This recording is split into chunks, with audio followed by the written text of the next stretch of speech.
This is a little bit late of an update related to the Tax Relief for American Families and Workers Act. This was legislation that was passed in January 2024 by the House, but it failed to get passed by the Senate. So for 2023, businesses did not get 100% bonus depreciation. It phased out to 80%. And then for 2024, it's scheduled to be 60% bonus depreciation. Now, the Senate did try to get this approved in July 2024. That's part of the update. The Senate, Chuck Schumer, did bring it back to the floor. The Tax Relief for American Families and Workers Act, that is a mouthful to say. And it was put to a cloture vote. And I had to look up exactly what a cloture vote was. Basically, a cloture vote is where the Senate ends the debates. They're no longer debating the piece of legislation. They're just putting it to a vote.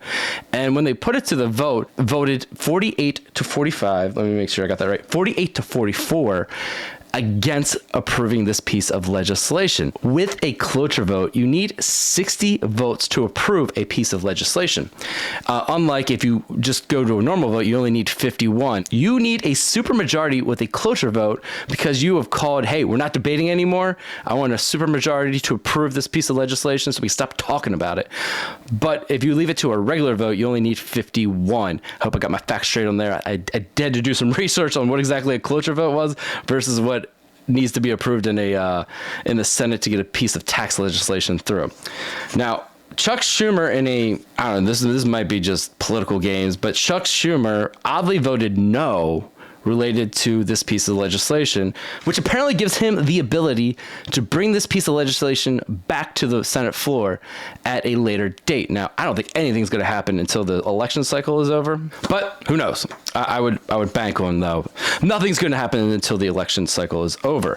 So as of right now, the Tax Relief for American Families and Workers Act, which includes the bonus depreciation, which big reason I'm making an update for this video is I did a whole video on bonus depreciation and Section 179 deductions for business assets. I'm going to link that down in the description. I highly recommend watching this after you watch this update video. It'll make a lot more sense on why I'm getting an update.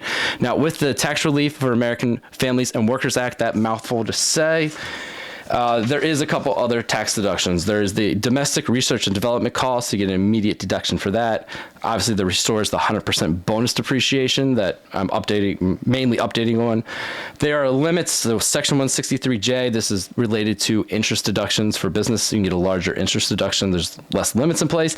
And a big one for individuals, the child tax credit. What is that going to look like? Is it going to come back to the Jobs Act and cut level of 2017? Right now, it's much less than it was before. If anything happens in the next couple weeks, months, I will make an update video related to bonus depreciation and what it's going to look for 2024. But as of right now, if nothing happens, you can bonus depreciate up to 60% of assets that qualify for bonus depreciation in 2024. Last year, it was 80%. Basically, this thing is phasing out until 2026. I had to look at my notes there. I couldn't remember what year, but 2026, it's going to go to zero if nothing happens. But I'm sure this gets addressed at some point, but we'll see what happens.